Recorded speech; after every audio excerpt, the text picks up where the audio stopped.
Bonjour chers frères et sœurs en Jésus-Christ. Bonjour chers frères et sœurs qui croient en Dieu. L'Église catholique romaine, il y a quelques jours, le 8 je crois, 8 décembre, a célébré l'Immaculée Conception. C'est ce dogme de l'Église catholique romaine qui proclame que la Vierge Marie, la Sainte Mère de Dieu, la Sainte Mère du Christ, puisque Jésus-Christ est Dieu, donc elle a le titre de Sainte Mère de Dieu, Théotokos, a été préservée du péché originel. Il faut qu'on explique cela pour que les chrétiens comprennent, quelle que soit leur dénomination. Ce dogme-là, les chrétiens catholiques romains, comme moi, y croient. Les orthodoxes y croient. Les maronites y croient. Voyez-vous, quand Jésus a touché les lépreux, quand ils ont dit, Seigneur, si tu veux, tu peux nous purifier. Il a dit, je le veux, soyez purs. Et il y avait ce lépreux qui était venu, il dit, Seigneur, si tu le veux, tu peux me purifier. Il dit, tu crois que je peux faire cela? Il dit, oui. Jésus l'a touché, il a été purifié. Or, si nous sommes d'accord que la préscience de Dieu est réelle, la préscience de Dieu, c'est quoi? C'est Dieu qui sait tout. Il sait tout. Ce qui doit arriver, il le sait. Ce qui est dans le passé, il le sait. Ce qui se passe dans le présent, il le sait. Alors, vous pensez que pour l'incarnation de son fils Jésus-Christ, qui devait venir dans le monde et qui est venu effectivement dans le monde pour accomplir le sacrifice éternel qui sauve les hommes, il n'a pas préparé la Vierge Marie à cela avant même qu'elle ne soit conçue dans le sein de sa maman Anne? Si, bien sûr. Il a préparé pour qu'elle accueille son fils Jésus-Christ dans son sein. Vous comprenez? Et quand Dieu prépare quelqu'un, il fait quoi? Il le sanctifie, il le purifie. Donc Dieu a préparé la Vierge Marie longtemps à l'avance. Mais qu'est-ce que Saint Paul a écrit? Il dit que Dieu nous a préparés avant même la fondation du monde pour être enfants de Dieu en Jésus-Christ. Il a dit avant la fondation du monde. Vous comprenez? Pourquoi Paul a osé dire cela? Mais c'est par rapport à la préscience de Dieu. Vous voyez? C'est par rapport à la préscience de Dieu. Le pape Pie IX qui a dit, qui a proclamé ce dogme-là en 1854, que c'est une vérité révélée que la Vierge Marie a été préservée du péché originel et qu'elle est immaculée. Et quand elle apparaît à Bernadette Soubirous à Lourdes, qu'est-ce qu'elle a dit? Parce que chaque fois Bernadette lui demandait, mais madame, qui êtes-vous? Qui êtes-vous? Qui êtes-vous? Elle a dit, soy era immaculada conception. Dans la langue locale, elle a dit, je suis l'Immaculée Conception. Je suis l'Immaculée Conception. Vous comprenez? Et puis, vous pensez que Dieu va venir dans le sein de quelqu'un et puis cette personne-là va être, avoir le péché? Hein? Nous-mêmes, nous disons que parce que le Saint-Esprit est venu habiter en nous, nous sommes saints. Est-ce que les églises ne proclament pas que leurs membres sont saints? Parce que le Saint-Esprit habite en eux. Mais et plus encore la Vierge Marie. Qu'est-ce qui s'est passé pour elle? Parce que quand elle a dit à l'ange, mais comment cela va arriver?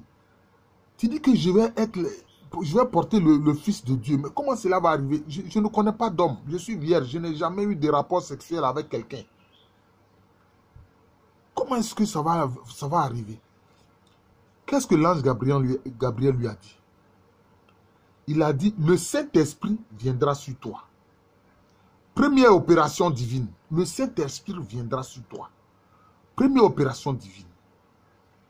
Le Très-Haut te prendra sous son ombre, ou sous sa puissance.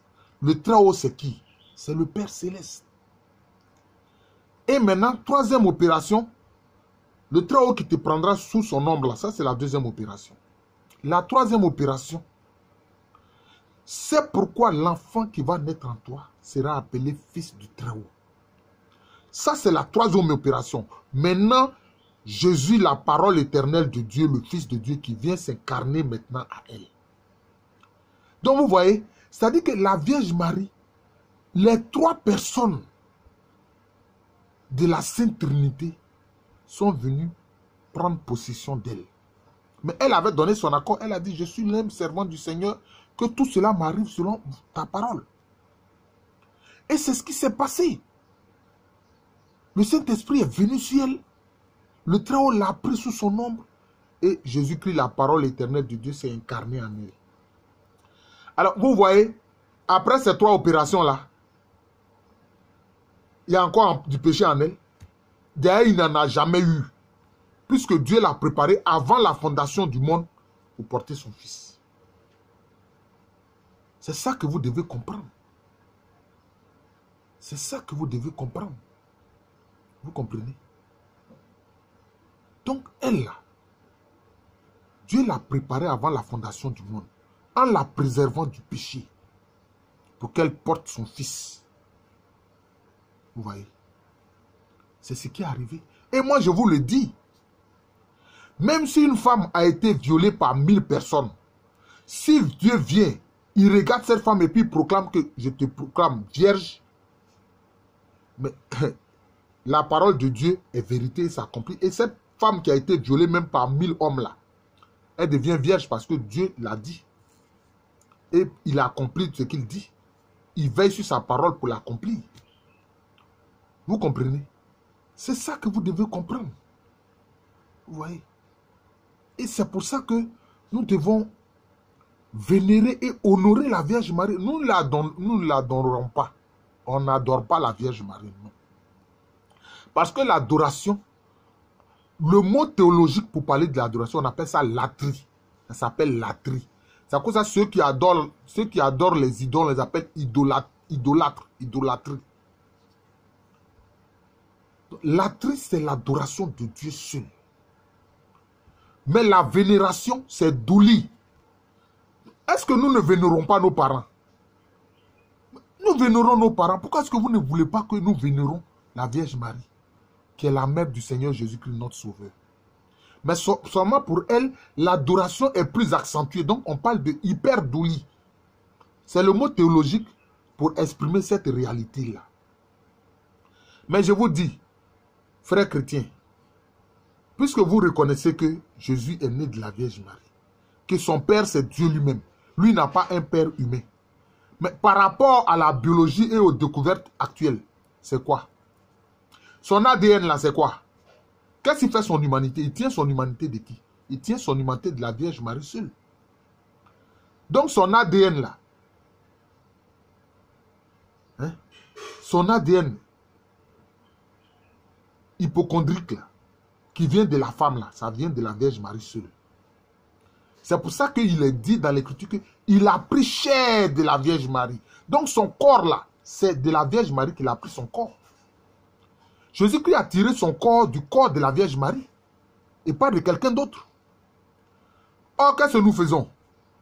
Dans l'Eucharistie, dans la Sainte Seine, nous faisons quoi? Nous mangeons son corps et nous buvons son sang. Son corps qu'il tient du corps de la Vierge Marie, son sang qu'il tient du sang de la Vierge Marie. Frère,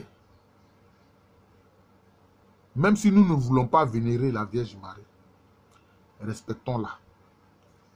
Vous n'êtes pas obligé d'être des dévots de la Vierge Marie, mais moi je vous dis, le mieux, c'est d'honorer cette mère-là, qui a dit oui à Dieu, pour que sa parole éternelle vienne s'incarner pour nous sauver.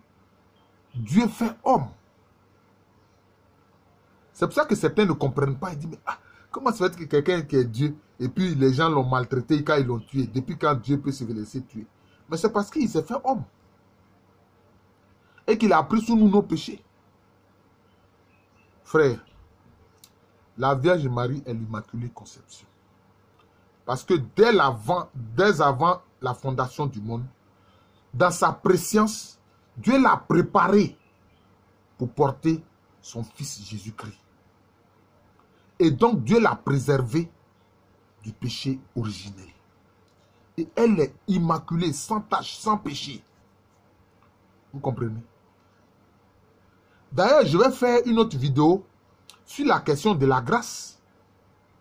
Parce que certains enseignent que non, la Vierge Marie, l'ange a dit à la Vierge Marie, je te salue, toi à qui une grâce a été faite. Mais je vais expliquer. Je vais expliquer cela. Comment quelqu'un sur qui le Saint-Esprit est venu, le Père Céleste, c'est-à-dire le Très-Haut l'a pris sous son ombre. Et Jésus-Christ, la parole éternelle de Dieu, est venu prendre chair d'elle. Et il est resté en son sein pendant 9 mois. 9 longs mois. Et puis celle-là vous dit que non, elle a reçu une grâce. Une seule. Après ces 3 opérations divines-là, c'est une seule grâce. Non, frère. Je vais expliquer ça dans ma prochaine vidéo. Je vous remercie. Nous avons raison d'honorer la Vierge Marie. Elle est vraiment l'Immaculée Conception. Et vous voyez, personne n'est plus pointilleux que l'Église catholique. Et les apparitions attestées de la Vierge Marie, c'est qu'il y a eu de longues enquêtes pour vérifier qu'elle est apparue. Mais quand vous regardez ces apparitions-là, cela veut dire quoi? J'ai fait une vidéo pour dire que ça, ce sont les preuves palpables de la vie éternelle. Ce sont les preuves palpables de la vie éternelle. La Vierge Marie nous montre que la vie éternelle est réelle par ses apparitions.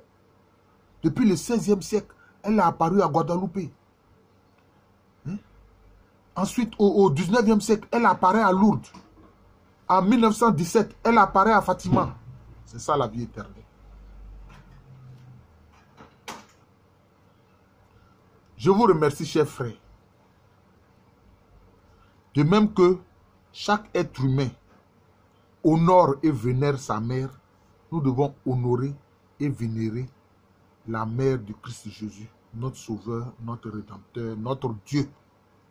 C'est parce que Jésus-Christ est Dieu qu'on dit aussi que la Vierge Marie est Théotokos, c'est-à-dire la mère de Dieu.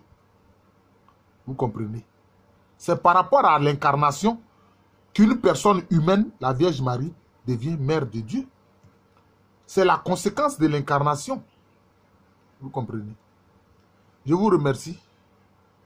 Je suis le frère Jean de l'amour de Jésus. C'est mon nom spirituel. Et à l'état civil, je suis le professeur Allo Kwame René. Merci encore et salut à tous ceux qui ont la dévotion de la Vierge Marie.